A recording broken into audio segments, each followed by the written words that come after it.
Welcome to Europe Explained, brought to you by the Council of Europe. This podcast series offers a unique window into what we're doing to create a fairer, more democratic Europe. Through conversations with experts and frontline workers, we bring you closer to the issues that matter, from fighting discrimination to upholding human rights, from defending democracy to building laws, systems and institutions that are just, fair and open to all. Let's welcome our guests, Vesna Kos, who is the EU representative, and Claus Neukirch, who is the Director of Programme Coordination. We're going to have some questions this morning, which I hope will perhaps generate a little bit of discussion too, but let's start off with a little bit of more information on the scope of the EU Council of Europe cooperation. Claus, what is the scope of the cooperation actually? What is the scope, I have to say, is really impressive. We have signed only last year 16 new joint programs, and this is for a volume of 60 million euros. And that now brings us in total to over 50 joint programs we run at the moment with the European Union, with a volume of over 240 million. 240 million euros. This is really very substantive. It's more of the half of the funding for our technical cooperation work. And that's only the financial scope.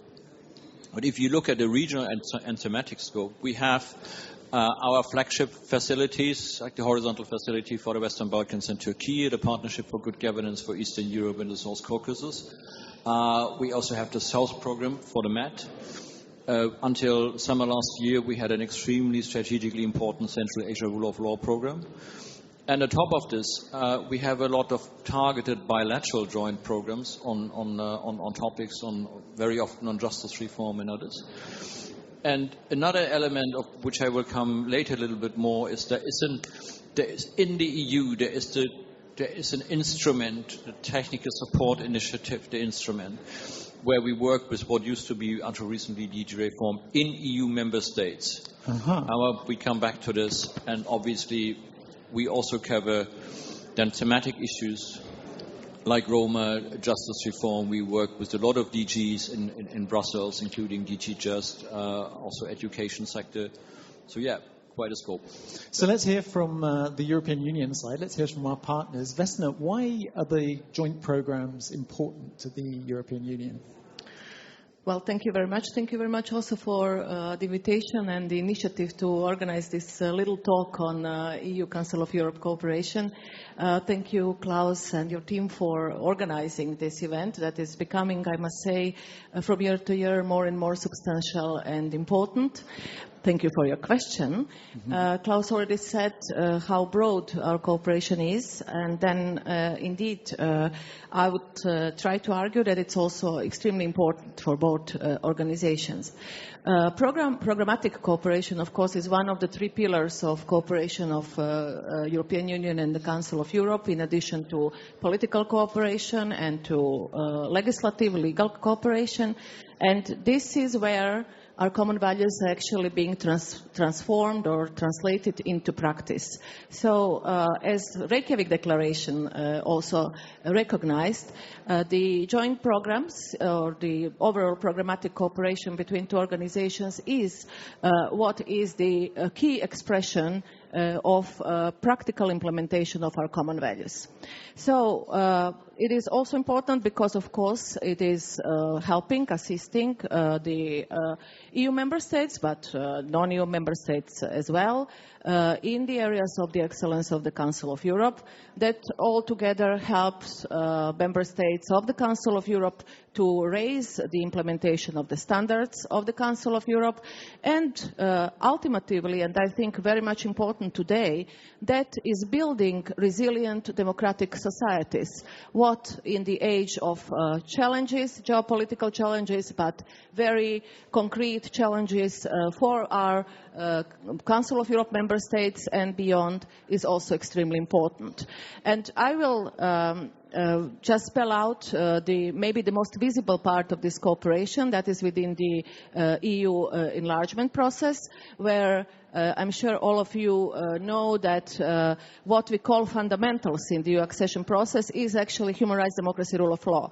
And this is where we have Council of Europe standards, Council of Europe expertise, and Council of Europe unique methodology. So this is something that indeed we have to do. There is no other productive possibility to assess the fundamentals in EU accession process than to do it with great help of the Council of Europe. And then I would also like to underline that because this cooperation is so constant and so deep and so well developed, that also allows us to be very flexible in times. And this is proven, for example, on the Ukrainian example, since both organizations were flexible enough to really respond very quickly to the needs of the member state in the moment when Ukraine was indeed, or Ukraine and also Republic of Moldova were indeed very much fast-tracked on the EU accession part. What we see today, that because we cooperate so well, in Ukraine, all the reform programs are either covered by the EU facility or by the Council of Europe programs. So our teams are working very closely, headquarter to headquarter, but also in the field. So plenty of synergies there. Quite an extensive scope of the programs. Both of you have mentioned the European Union member states themselves and the fact that there are programs which they're involved in. Can you tell us more about how the EU member states benefit from this joint cooperation? Should we start first with Vesna or with Claus? Yeah, we'll start first with Vesna. Thank you, Vesna. Well, thank you, Jeremy. Well, first and foremost, it should be very clear that European Union member states greatly benefit from joint programs. And if you would like to learn really a lot about this, then you have manual here and a little stand there that talks or that will provide you more information, and that where you can find some very useful leaflets as well about how we are working together to actually help the EU member states with reforms. Within the European Union, we have this instrument, technical program instruments that Claus already referred to, that is indeed aimed to help member states with their structural reforms. And when these structural reforms match the expertise of the Council of Europe, such as rule of law, where Council of Europe, of course, is already contributing constantly to the rule of law reports of the European Union. But when it matches this in the context of the reforms that the EU member states are implementing and on their demand, the Council of Europe is always the first partner. And in this context, we have realized so far many useful programs. I learned just today that it's 60 programs ongoing.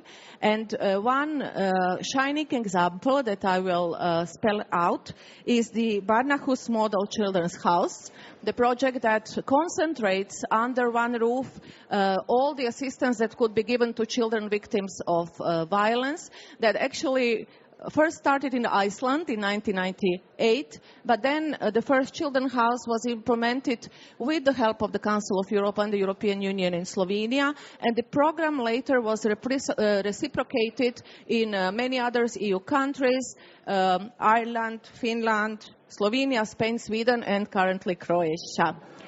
And then here, I also have to mention that we cooperate very closely on thematic issues through thematic programs, starting from youth to Roma inclusion, to judicial training, to language training, to heritage.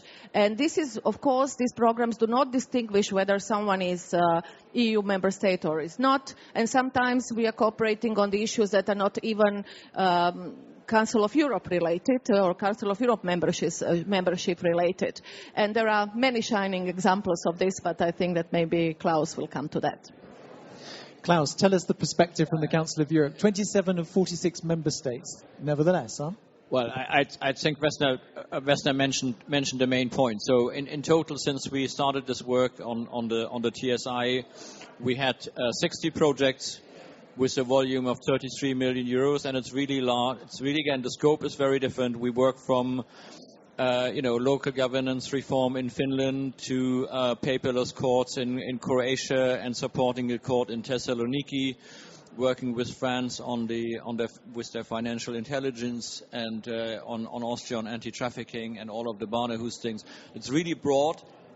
It's really flexible, and again, it's a partnership where we work This is a partnership very, very, very, very closely with the respective institutions. This is geared according to their needs. They define what they need, and then we come in and where we can deliver. And then it's financed. It's actually co-financed. Again, all the joint programs. I mean, that's important. There is a 10% part of the Council of Europe budget in it. It's really a partnership.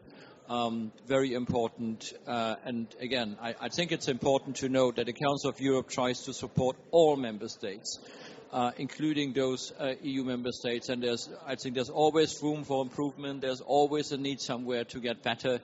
And we are always happy to help. Very positive. 60 projects since 2018. So what are the perspectives for the future then? Where does this go? Well, you don't change the model that works well, I believe. So I think that I can, with great certainty, confirm that these are the projects that work well for the Council of Europe, for the European Union, and for all our member states. So this is something that from the European Union part we have a firm commitment to continue. And this is also confirmed in a bit more formal manner. Because European Union every 2 years adopts formal Council conclusions on the priorities for cooperation with the Council of Europe.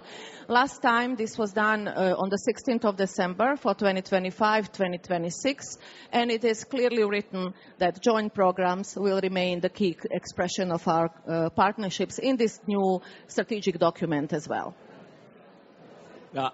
I just can support this. I mean, let's remember we had this historical summit in Reykjavik, and one of the messages was about the importance of the strategic partnership between the European Union and the Council of Europe, including the joint programs. So we have the support of all of the heads of state of government of the Council of Europe, and that by accident means all of the heads of states of governments of the EU member states. So, I mean, the base is certainly there. The contacts are excellent with the colleagues in the Commission.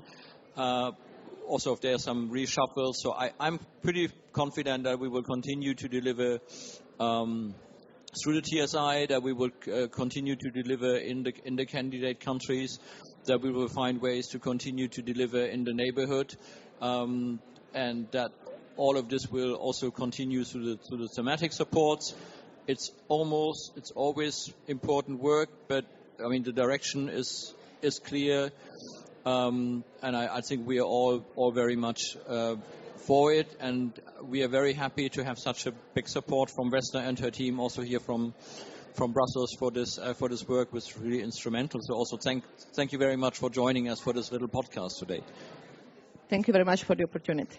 Thank you very much, both of you. Vesna Kos, Head of Delegation for the European Union here in Strasbourg, and Claus Neukirch, Director of Programme Coordination. Thank you so much.